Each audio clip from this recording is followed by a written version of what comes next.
Russia has today been marking a huge song and dance of Victory Day, an occasion to mark its triumph over Nazi Germany in World War II. The rest of Europe, West or Eastern, is staying away from it all in clear demonstration of the disapproval of Russia's 3-month-old genocidal assault on Ukraine. And the rest of the world watches as it is going on. But on the issue of the war on Ukraine, the lines are beginning to fall in place regarding who amongst the countries of the world are ready to stand up and condemn Vladimir Putin's aggression against his neighbor.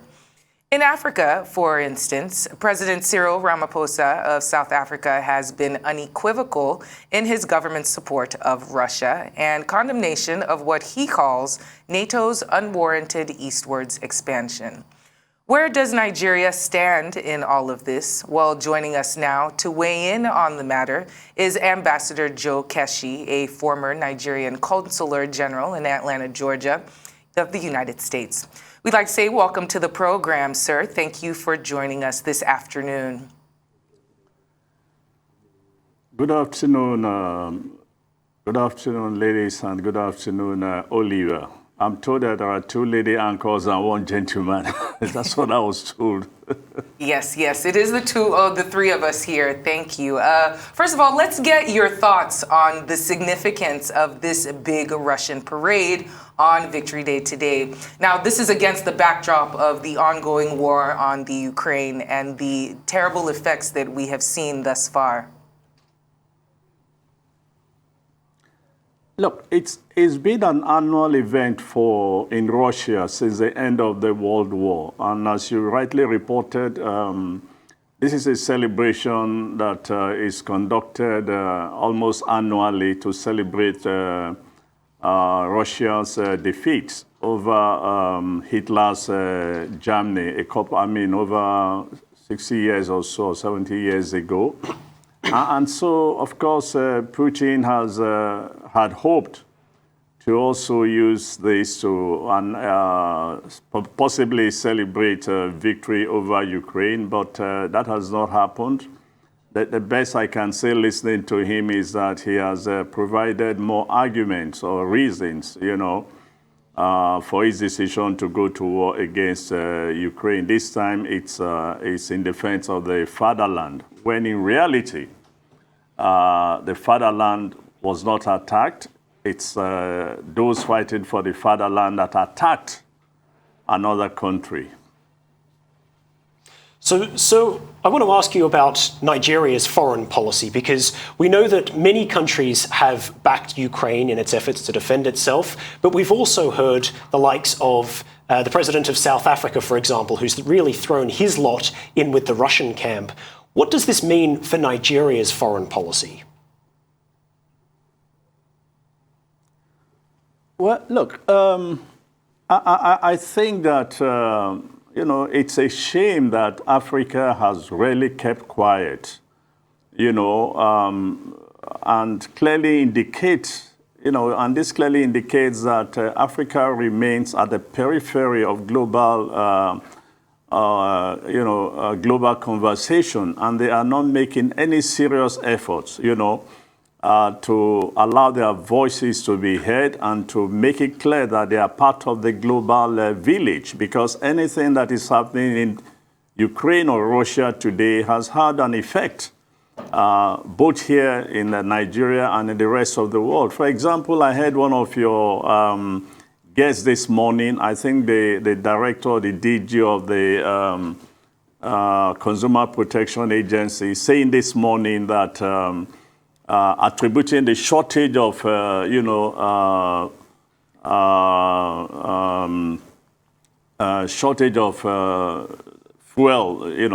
for airlines, as a result of the situation in Ukraine and Russia. A couple of weeks ago, we had those producers of bread in this country complaining of shortage of, wheat. In other words, we are affected. A number of African countries are affected.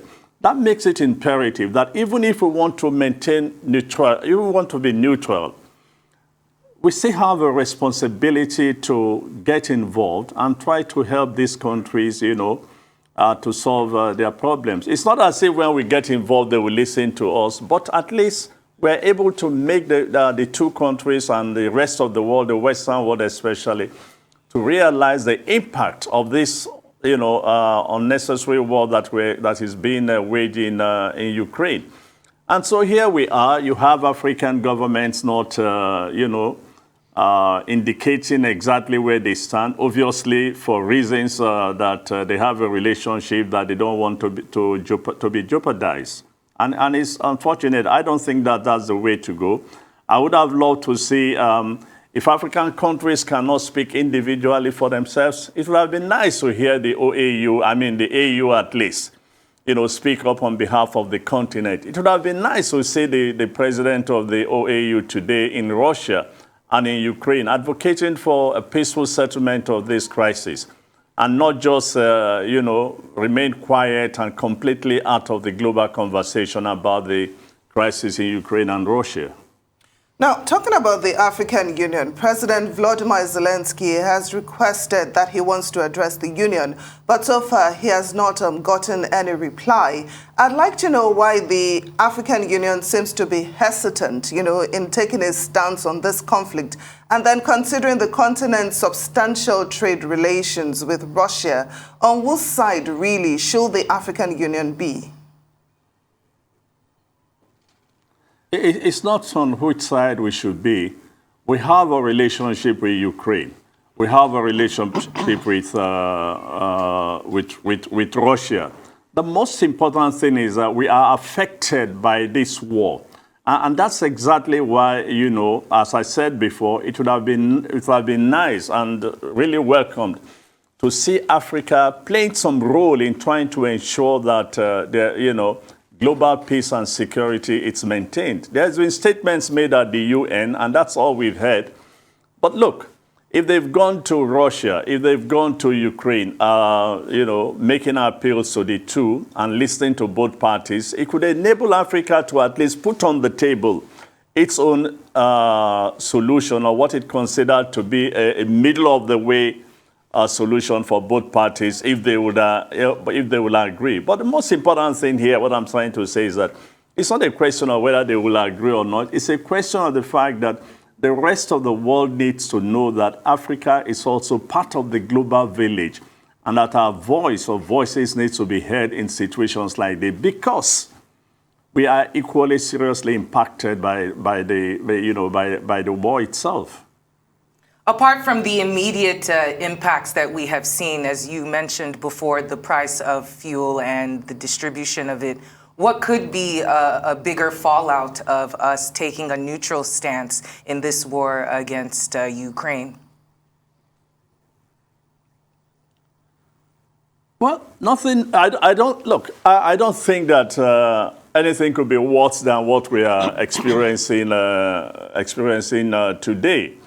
We are not getting the usual supply of wheat. We are not getting some petroleum products apparently, and we are probably not getting many other things as a result of the war and the sanctions against But then we have to ask the question: what exactly was our relationship with all these countries, and how far?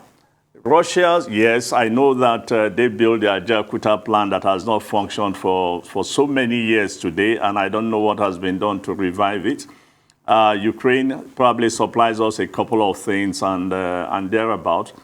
But the point still remains that, and I keep making this point, as long as we are part of the global village, we have a responsibility to protect ourselves when there is an imminent danger to our own survival as well, And this is what we should be pursuing, not whether, no matter our relationship with Russia. Look, they will continue to do business with us, and Ukraine will continue to do business with us, even after the war, whether we support them or we're against them, because every country wants to sell its product, every country wants to make money in order to survive. And this is the reality in international relations. Who would have thought that after the war in Vietnam, for example, there would be a relationship with the United States and Vietnam? Who would have thought that there would be a relationship between Afghanistan and a number of European countries? and so on and so forth. So at the end of the day, there will be a relationship. The relationship that was probably stalled by the war would be resurrected and will continue. Whether we remain neutral or whether we don't remain neutral. But whether we remain neutral or not is not my headache. The point is that we need to ensure that our voice is heard globally. So very, very quickly, for a last question, what would you advise the Nigerian government to do now? In addition to calling for peace and working with both sides, what can the Nigerian government do now to protect its citizens from the economic fallout of this war, which has had global ramifications? I think that the Nigerian government and indeed the African government, if we have a conscience and if we have hearts, I think what we should be doing now is to do the best we can to appeal to Russia. The senseless destruction, the senseless bombing, of Ukraine. I mean, I think over the weekend, look at the number of 60 school children were killed in a school where they were taking refuge. Look, if that doesn't strike anybody's conscience or heart, then, we are all lost. The humanity in us is lost as well. So I think what we should be doing right now is, given the massive destruction we've seen, given the massive, refugee problem that is being caused all over the world, all over Europe today, and given the fact that we are also affected, I think we should be doing more to talk to these countries, to appeal to them, to end the human suffering and to endeavor to find a solution to the war. The solution will certainly be, could be found if everybody gets involved and put pressure on the two parties to find a common ground.